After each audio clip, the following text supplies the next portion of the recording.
හයි friends මිනිසුන් 1000කට වැඩි පිරිසක් ගුවන් යානා 20කට වැඩි ප්‍රමාණයක් සහ දැවැන්ත නැව් 50කට වඩා වැඩි ගණනක් කිසිදු සාක්ෂියක් කිසිදු සුම්බුන් කැබැල්ලක් ඉතුරු නොකර මුළුමනින්ම අතුරුදහන් වෙලා ගිය මහාසාගරයේ මාරාන්තික කලාපය අපි හැමෝම අහලා තියෙන බර්මියුඩා ත්‍රිකෝණය වසර 100 ගණන් තිස්සේ විද්‍යාඥයින්ටවත් විසඳගන්න බැරි වෙච්ච මේ මහා සාගරයේ ආගාධය ඇතුලේ ඇත්තටම සිද්ධ වෙන්නේ මොකද්ද?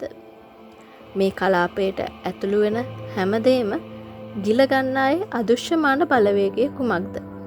SLEADU අපේ අද වීඩියෝවෙන් අපි හෙළි කරන්නේ බර්මියුඩා ත්‍රිකෝණය පිටුපස සැඟවුණු බියකරුම සත්‍යය.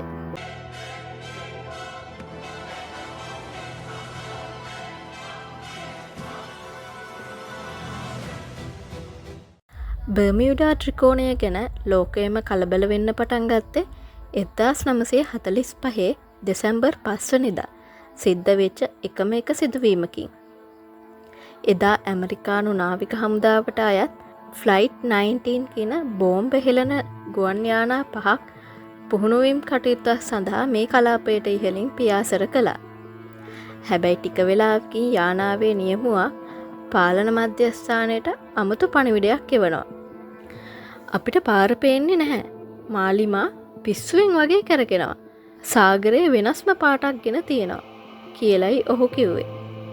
ඉන්පසු ඒ යානා පහම සදහටම අතුරුදහන් වුණා. පුදුමම දේ තමයි ඔවුන් සොයාගන්න ගිය තවත් විශාල ගලවා ගැනීමේ යානාවකුත් මිනිත්තු කිහිපයකින් කිසිම සලකුණක් නැතුවම අතුරුදහන් වීම. මේ අద్භූත අතුරුදහන් වීම නිසා මිනිසුන් එක එක මතයන් සමාජයට මුදා හැරියා.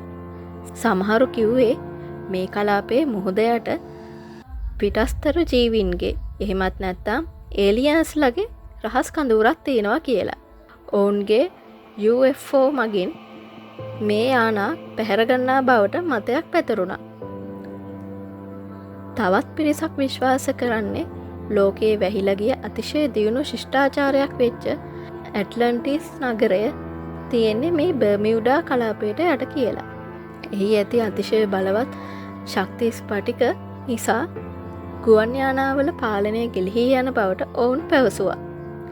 හැබැයි මේ හැම දෙයකටම වඩා විද්‍යාඥයින් සොයාගත්ත ඇත්ත හේතුව ඊට වඩා වෙනස්.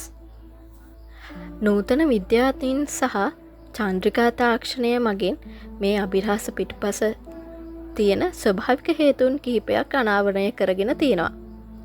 පළමුවෙන්න තමයි මීතේන් වායුව. මේ කලාපයේ මුහුද පතුලේ විශාල වශයෙන් මීතේන් වායුව තැන්පත් වෙලා තියෙනවා. මේවා එකවරම පිපිරි මුහුද මතු පිටට එද්දී ජලයේ ඝනත්වය එකවරම අඩු වෙලා යනවා. එවිට ඒ මගින් ගමන් කරන ඕනෑම දැවැන්ත නැවක් ක්ෂණිකව මුහුදු පතුලටම ගිලෙනවා.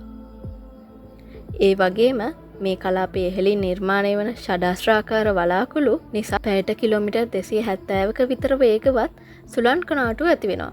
ඒවා හරියට අහසේ ඉඳන් මුහුදට ගහන බෝම්බ වගේ. මේ දරුණු සුළඟට අසු වෙන ඕනම ගුවන් යානයක් ක්ෂණිකව කඩා වැටෙනවා. විද්‍යාවෙන් කොච්චර කරුණු කිව්වත් අදටත් බර්මියුඩා ත්‍රිකෝණය කියන්නේ මිනිසුන්ව බියගන්වන නොවිසඳුණු අභිරහස් රැසක් ඉතිරි කරපු තැනක්. ඔයාලා හිතන විදියට මේ අතුරුදහන් වලට ඇත්තම හේතුව මොකද්ද? පහලින් කමෙන්ට් එකක් දාන්න. මේ වගේ ලෝකයේ අద్භූත තැන් ගැන දිගටම දැනගන්න අපේ SLEADU channel එක දැන්ම subscribe කරන්න. ඉතින් අපි ආපහු ඉක්මනටම තවත් අලුත් වීඩියෝ එකකින් හම්බ වෙමු.